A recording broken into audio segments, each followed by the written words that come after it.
Story 1. Honestly, the worst thing about depression is how sneaky it is. It doesn't always hit you like a train.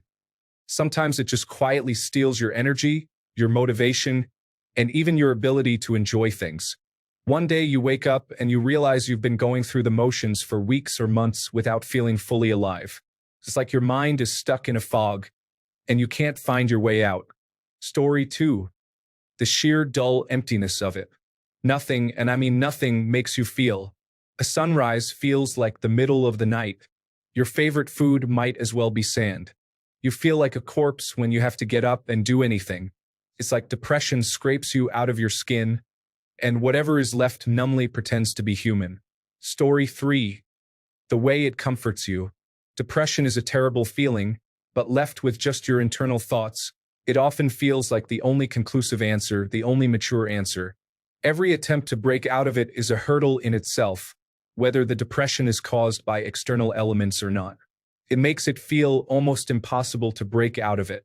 Then when you finally do, usually with outside help, it feels like you should never have had it. Story 4. That anyone who isn't depressed cannot truly understand what it means to be clinically depressed. Hence all the just get out more and go to the gym advice. Story 5. In this day and age, it's a more valid issue to talk about, but if you talk about it freely and it doesn't ever get better, then you are basically sabotaging your relationships with honesty.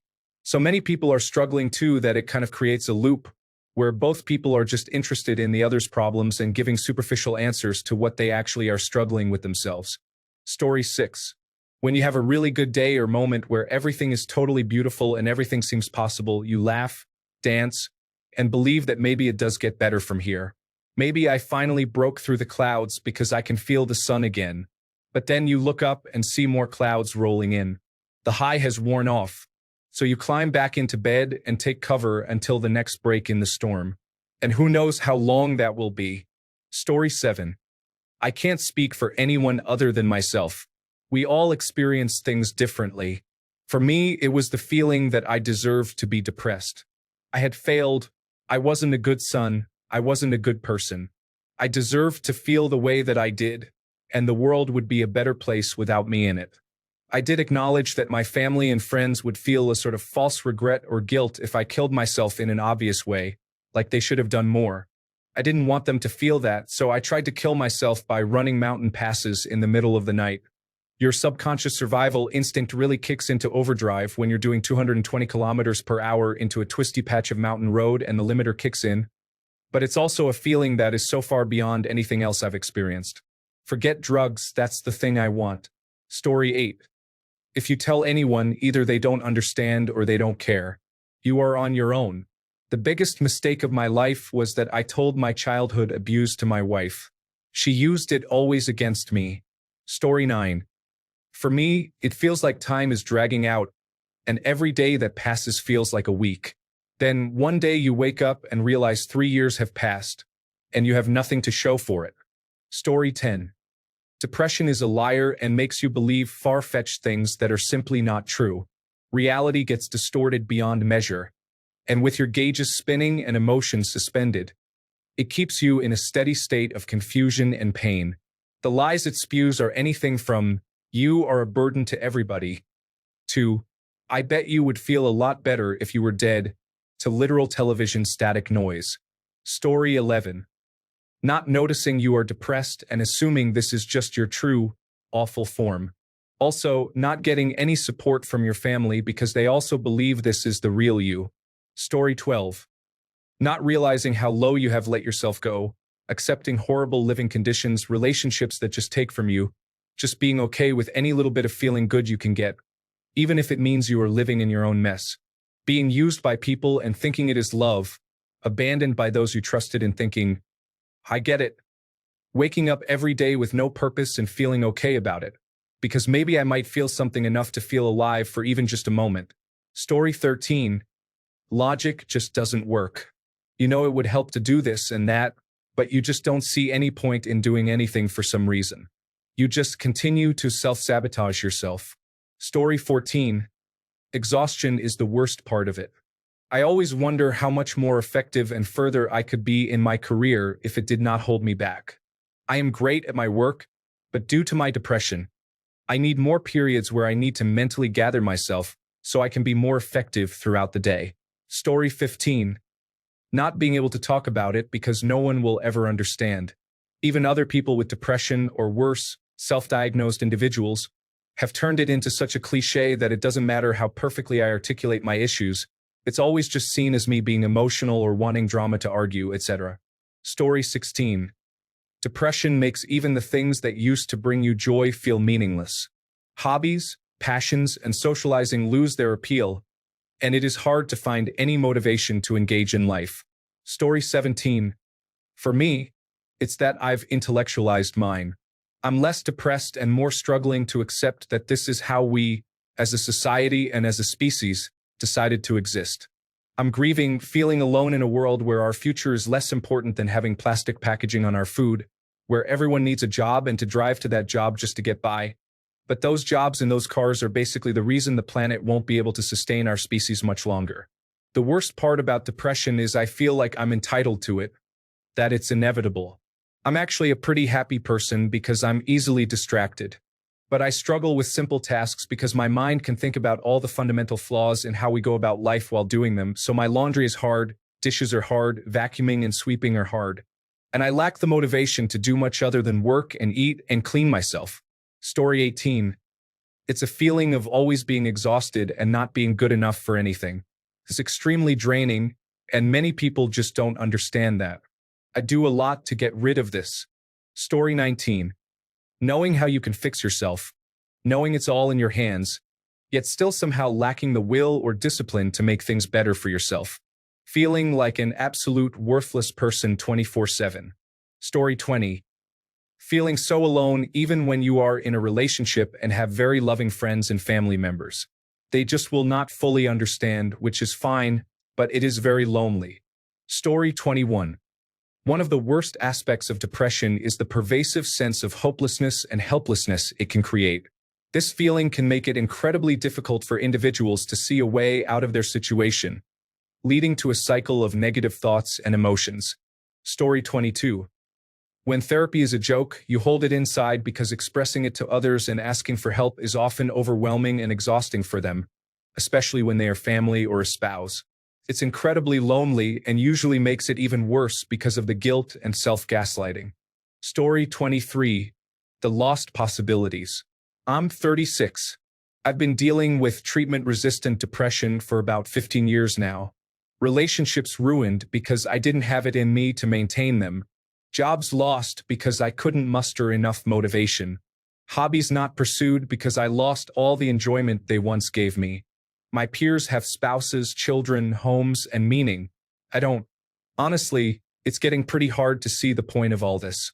Story 24. Probably the inability to feel good things. Always feeling down and empty. That nothing makes you happy. Cannot enjoy anything because everything sucks. 0 out of 10 cannot recommend. Story 25. The doubt. Questioning if it's real. Thinking you could be a better person if you just tried harder but not having the energy to try or even really caring enough to try. Thinking there are probably people worse off than you, so maybe you're overusing the term and you're not really depressed, you're just sad. And maybe you should just ignore the sad thoughts and stop wasting your therapist's time because there's nothing really wrong with you. And maybe your family and friends, if you have any left, are tired of hearing about it, so find something else to talk about instead of focusing on this thing in your head that's probably not really real anyway. And maybe it's something you can pull yourself out of with medication or therapy or transcranial magnetic stimulation or electroconvulsive therapy. But also maybe this is just who you are, so you should get used to it and make the most of it and act happier around people because maybe this is your baseline and it's never going to get any better. Story 26. God. I am so sick of being depressed. Over 7 years straight now.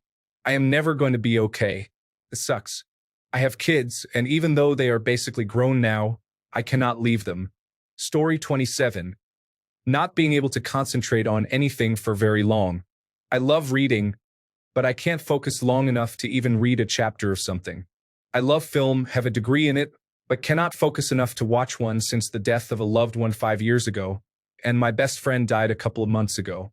So I just put YouTube on for background noise while I lay in bed. Story 28. The worst thing for me is being in an amazing situation with great friends and family, everyone having a great time, nothing bad happening, and having to fake a smile to my kids when on the other side of that is a tattered mess of pain, self-loathing, and despair. Story 29. The worst thing about depression is how it silently consumes your energy and joy, making even the simplest tasks feel overwhelming, while leaving you feeling isolated from everyone around you. It's like a heavy weight you can't explain or shake off. Story 30. Often the side effects of the medications you have to take. I've been on medications for depression for a while. However, it's usually the side effects, such as heartburn, that always become a pain in the neck, mostly because I'm not allowed to eat any food before taking the medications. Story 31. Isolating myself. I am so incredibly lonely and feel like I am missing out on so much. Even though I feel like this, I am just too anxious and depressed to go out and do things. It is such a battle. I know what I want. I know how to get it. I just cannot push myself out sometimes. The feeling of guilt surrounding this is awful. Everything is scary and hard. Even going to work every day at a place I have worked at for 9 years somehow feels scary every single time.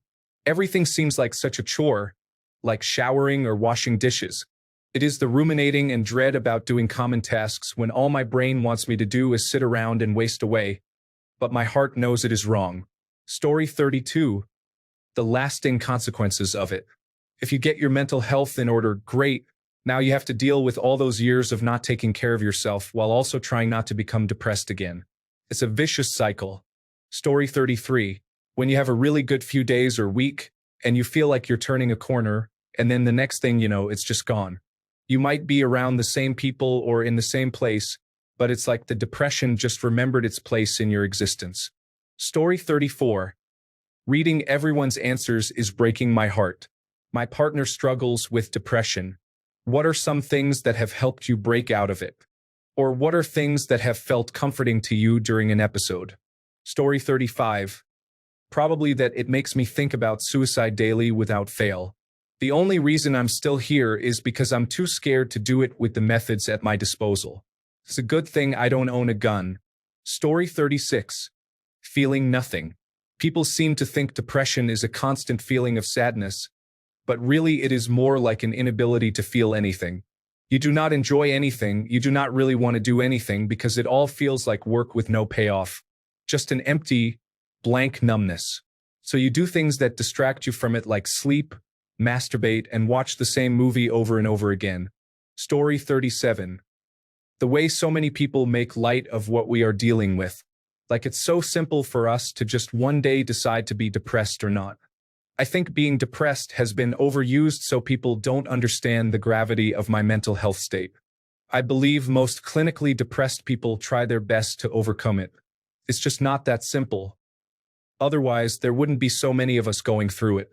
Another thing is that when I happen to find any amount of joy in something, it doesn't mean the depression is gone.